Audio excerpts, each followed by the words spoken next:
Hi friends, எல்லாருக்குமே வணக்கம். இன்னைக்கு நம்ம எங்க போயிட்டு இருக்கோம்னு பாத்தீங்கன்னா ஒரு பழமையான ஒரு சிவன் கோவில் தான் போயிட்டு இருக்கோம். இந்த கோவில் எங்க அமைஞ்சிருக்குன்னு பாத்தீங்கன்னா காஞ்சிபுரத்துல இருந்து ஒரு 26 கிலோமீட்டர் தொலைவுல பிரம்மதேசம்ன்ற ஒரு அழகான கிராமத்துல இந்த கோவில் அமைஞ்சிருக்கு. இந்த கோவில் பாத்தீங்கன்னா பல்லவர் காலத்து கோவில். அதுக்கப்புறமா சோழர்களுடைய திருப்பணியும் இந்த கோவில்ல செஞ்சிருக்காங்க.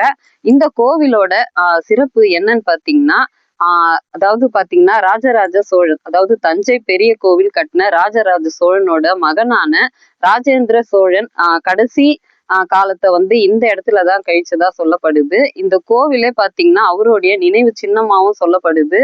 வாங்க இந்த கோவில் கிட்ட போய் இந்த கோவிலோட சிறப்பையும் இந்த கோவிலோட மத்த விஷயத்தையும் நம்ம இந்த கோவில் கிட்ட போய் தெரிஞ்சுக்கலாம். இந்த கோவில் அமைஞ்சிருக்கிற சிவபெருமானுடைய பெயர் பாத்தீங்கன்னா சந்திரமௌலீஸ்வரர்னு சொல்லிட்டு இங்க அமைஞ்சிருக்காரு.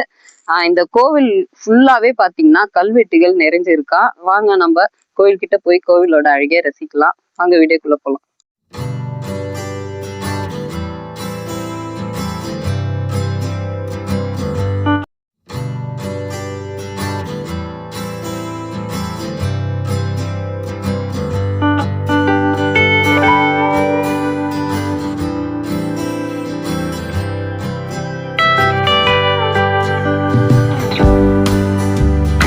கோவில் கிட்ட நம்ம வந்துட்டோம்.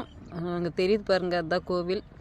இங்கே என்ட்ரன்ஸ்லேயே பார்த்தீங்கன்னா நினைவு சின்னம் அந்த மாதிரி கவர்மெண்ட் இந்த மாதிரி ஒரு பலகை அமைச்சிருப்பாங்க. இந்த கோவிலுக்கு ஏதாவது சேதாரமானால் தண்டனை வழங்கப்படும் சொல்லிட்டு. இதுதான் உள்ளே போகிற கேட். ஃப்ரண்ட்டில் கேட்டு மூடிட்டு இருக்குது. அந்த சைடில் தான் போகணும். 9ஆம் நூற்றாண்டில் பல்லவர்களால் கட்டப்பட்ட இந்த கோவிலில் பார்த்திங்கன்னா 2 சிவலிங்கங்கள் அமைஞ்சிருக்கு. அதாவது இங்கே இருக்கிற சிவபெருமானுடைய பெயர் பார்த்திங்கன்னா குழந்தை மகாதேவன் சொல்லிட்டு இந்த கோவிலில் இருக்கிற கல்வெட்டு மூலிமா காணப்படுது. ஆனால் இப்போ இங்கே இருக்கிற சிவபெருமானுடைய பெயர் பார்த்திங்கன்னா சந்திரமௌலீஸ்வரர்னு சொல்லிட்டு அழைக்கப்படுறாரு.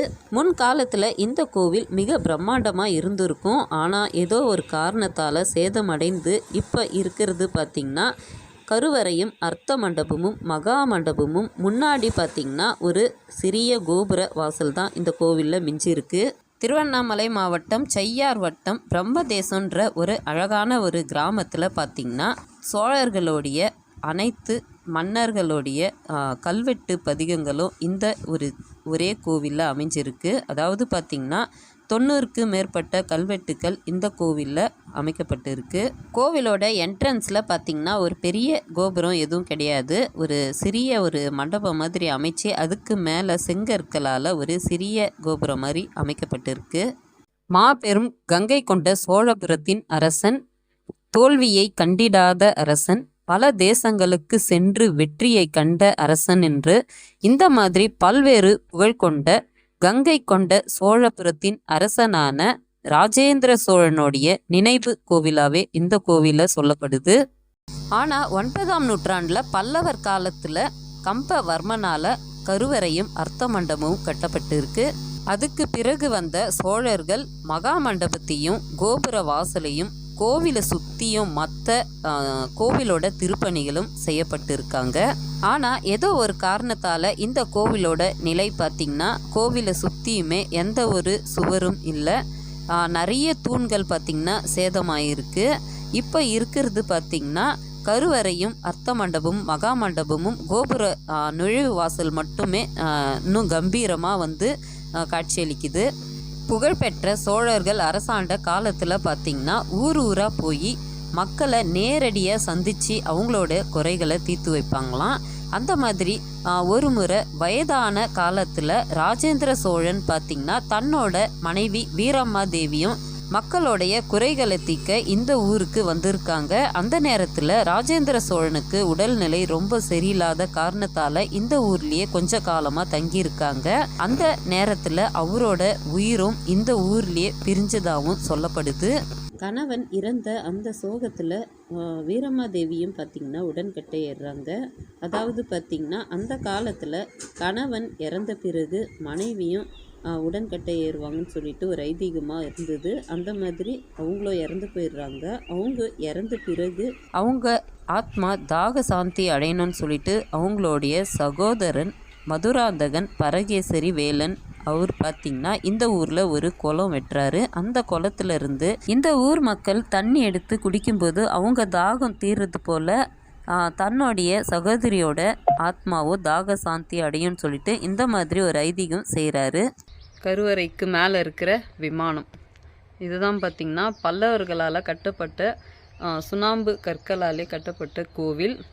அதுக்கு பிறகு வந்த சோழர்கள் பார்த்திங்கன்னா இந்த முன் மண்டபத்தை வந்து கட்டியிருக்காங்க. நம்மளுக்கு நல்லாவே தெரியும் பாருங்கள். இது வரைக்கும் வந்து சோழர்கள் அமைச்சது.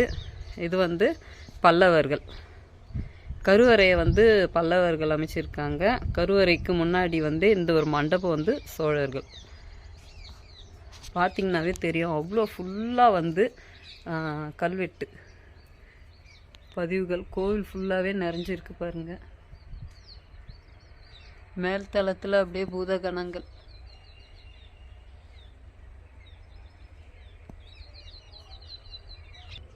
கோவிலோட கருவறைக்கு மேலே இருக்கிற விமானத்தில் பார்த்திங்கன்னா அவ்வளோ அழகான வந்து சுண்ணாம்பு கற்களாலேயே வந்து சிற்பங்கள், அந்த டிசைனிங்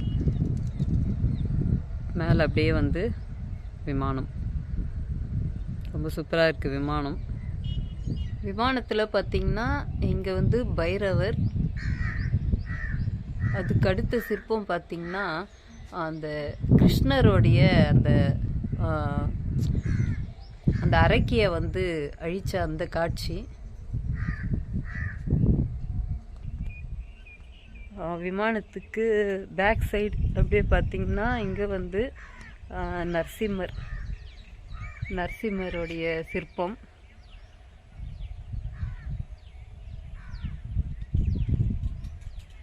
அதுக்கு அடுத்தது பிரம்மாவுடைய சிற்பம் அமைச்சிருக்காங்க.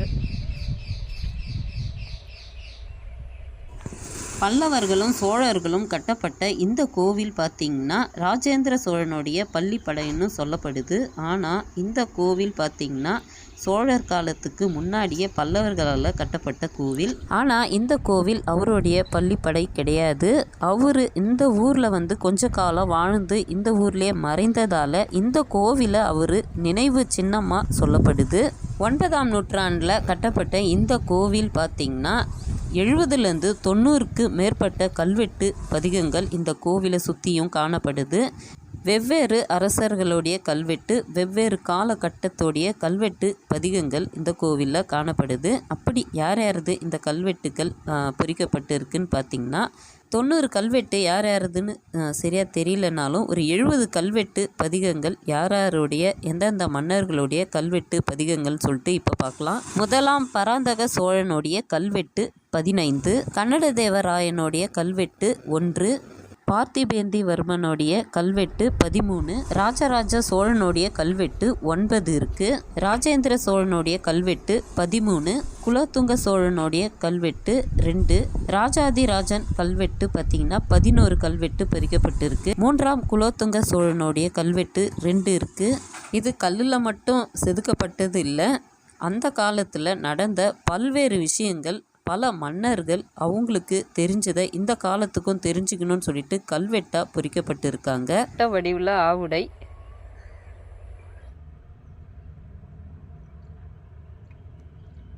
ஸ்ட்ரைட்டாக பார்த்திங்கன்னா கருவறை அமைஞ்சிருக்கு. நம்ம இந்த ஜன்னலுக்குள்ளே பார்த்தோம், ஏன்னா வந்து கோவில் வந்து மூடிட்டு இருக்கு. இந்த ஜன்னலுக்குள்ளே நம்ம பார்த்தோம், சிவபெருமாள் ரொம்ப அற்புதமாக அமைஞ்சிருந்தார். நீங்களும் பார்த்துருப்பீங்க. நம்மளால் கோவிலுக்குள்ளே போக முடியல, கோவில் வந்து சாத்திட்டு இருக்குது. எப்போ திறப்பாங்கன்றது சரியாக தெரில. ஒரு பெரிய நந்தி ஸ்ட்ரைட்டாக வந்து சிவபெருமாள் அமைஞ்சிருக்காரு. எல்லாருமே வந்து கோவில் பார்த்துருப்பீங்க. ரொம்ப அற்புதமான மிக பழமையான கோவில். கருவறையில் சந்திரமௌலீஸ்வரர் பார்த்தீங்கன்னா ரொம்ப அற்புதமாக அமைஞ்சிருக்காரு. கோவில் வந்து திறக்கல, நம்ம வந்து நம்ம பேக் சைடில் தெரிகிற இந்த ஜன்னல் வழியாக பார்த்தோம். அவ்வளோ அற்புதமான தரிசனம். உள்ள வந்து பார்த்தீங்கன்னா 2 சிவலிங்கங்கள் அமைஞ்சிருக்கு. அதுக்கு முன்னாடி பார்த்தீங்கன்னா ஒரு பெரிய நந்தி அமைஞ்சிருக்கு. ரொம்ப அழகாக இருக்குது கோவில். இந்த கோவில் பார்த்தீங்கன்னா 9ஆம் நூற்றாண்டில் பார்த்தீங்கன்னா பல்லவர்களால் வந்து கருவறை கட்டப்பட்டு இருக்கு. அதுக்கு முன்னாடி இருக்கிற நம்ம பேக் சைடில் தெரிகிற இந்த மண்டபம் பார்த்தீங்கன்னா சோழர்களால வந்து கட்டப்பட்டு இருக்கு. இந்த கோவிலோட சிறப்பு என்னன்னு பாத்தீங்கன்னா, இங்கதான் பாத்தீங்கன்னா ராஜேந்திர சோழன் கடைசி அவருடைய காலத்தை இந்த இடத்துல தான் கழிச்சுதான் சொல்லப்படுது. இந்த கோவில் பாத்தீங்கன்னா அவருடைய நினைவு சின்னமாவே சொல்லப்படுது. இது வந்து அவருடைய நினைவு சின்னன்றதால இங்க இருக்கிற சிவபெருமாளுக்கு பூஜைகள் எதுவும் கிடையாதுன்னு சொல்றாங்க. நம்ம வந்து சும்மா வந்து பார்த்துட்டு போலாம், தரிசனம் பண்ணலாம். ரொம்ப அழகா இருக்கு உள்ள கருவறையில இருக்க சிவபெருமாள். கோவிலும் பாத்தீங்கன்னா அவ்வளோ அழகான அவங்களோட அந்த கட்டிட கலையை வந்து இந்த கோவிலை வந்து ரொம்ப அழகா வந்து அமைச்சிருக்காங்க. பாத்தீங்கன்னாவே தெரியும். நம்ம என்ட்ரன்ஸ்ல இருந்து பார்த்துட்டு வந்தோம். கோபுரம் எதுவும் கிடையாது. அதாவது பாத்தீங்கன்னா செங்கற்களால பாத்தீங்கன்னா கோபுரம் மாதிரி சிறியதா அமைச்சிருக்காங்க. கோவில் சுத்தியும் பாத்தீங்கன்னா பல்லவர்களுடைய கல்வெட்டும் சோழர்களுடைய கல்வெட்டும் பாத்தீங்கன்னா ஒரு 70க்கு மேற்பட்ட கல்வெட்டு இந்த கோவில் சுத்தியும் பதிக்கப்பட்டிருக்கு. பார்த்திருப்பீங்க. ஃபுல்லாவே கோவில் சுத்தியும் கல்வெட்டுக்கள் அமைச்சிருக்காங்க. இந்த கல்வெட்டுக்கள் பல்வேறு விஷயங்களை வந்து இந்த கல்வெட்டுல பொறிக்கப்பட்டிருக்கு. நான் வந்து இந்த சில விஷயத்த வந்து எனக்கு தெரிஞ்ச விஷயம் வரைக்கும் நான் இந்த வீடியோக்குள்ள சொல்லியிருப்பேன். நீங்க இந்த சைடு வந்தீங்கன்னா கண்டிப்பா இந்த மாதிரி பழமையான கோவிலை வந்து பார்த்துட்டு போங்க. இதெல்லாம் வந்து ஒரு நம்ம தமிழ்நாட்டோட நம்ம தமிழ் மன்னர்களுடைய இது பொக்கிஷம். இதுக்கு அடுத்த வர ஜெனரேஷனோடைய பொக்கிஷன்னே சொல்லலாம். இது அடுத்த காலத்துக்கு நம்ம வந்து இந்த மாதிரி எல்லாம் வந்து பாதுகாக்கணும். நம்ம பார்த்து ரசிக்க வேண்டிய இடம். இந்த கோவில் எங்க அமைஞ்சிருக்குன்னு பாத்தீங்கன்னா பெங்களூர் டு சென்னைக்கு போற ஹைவேல பாத்தீங்கன்னா ஓச்சேரியில இருந்து பாத்தீங்கன்னா ஒரு 7 கிலோமீட்டர் தொலைவுல அமைஞ்சிருக்கு. அதாவது பாத்தீங்கன்னா காஞ்சிபுரத்துல இருந்து ஒரு 26 கிலோமீட்டர் தொலைவுல, ஆற்காடுல இருந்து பாத்தீங்கன்னா ஒரு 32 கிலோமீட்டர் தொலைவுல இந்த கோவில் அமைஞ்சிருக்கு. கண்டிப்பா நீங்களும் வந்து போங்க. இந்த வீடியோ ஏதோ முடிச்சுக்கலாம். இந்த வீடியோ பிடிச்சிருந்தா லைக் பண்ணுங்க, ஷேர் பண்ணுங்க, கமெண்ட்ஸ் பண்ணுங்க, மறக்காம சப்ஸ்கிரைப் பண்ணுங்க. பக்கத்துல இருக்கிற பெல் ஐக்கனை கிளிக் பண்ணுங்க. எங்க வீடியோ கொஞ்சம் சப்போர்ட் பண்ணுங்க. இந்த மாதிரி பழமையான கோவில் நம்ம சேனல்ல நிறைய போட்டிருக்கோம். நீங்க விசிட் பண்ணி பாருங்க. இந்த கோவிலோட லொகேஷன் மேப் வந்து லிங்க் வந்து நான் வந்து டிஸ்கிரிப்ஷன் பாக்ஸ்ல கொடுக்குறேன். கண்டிப்பா நீங்களும் வந்து பாருங்க, ரசிங்க. இந்த வீடியோ இதோட முடிச்சுக்கலாம். எல்லாருக்குமே பாய்.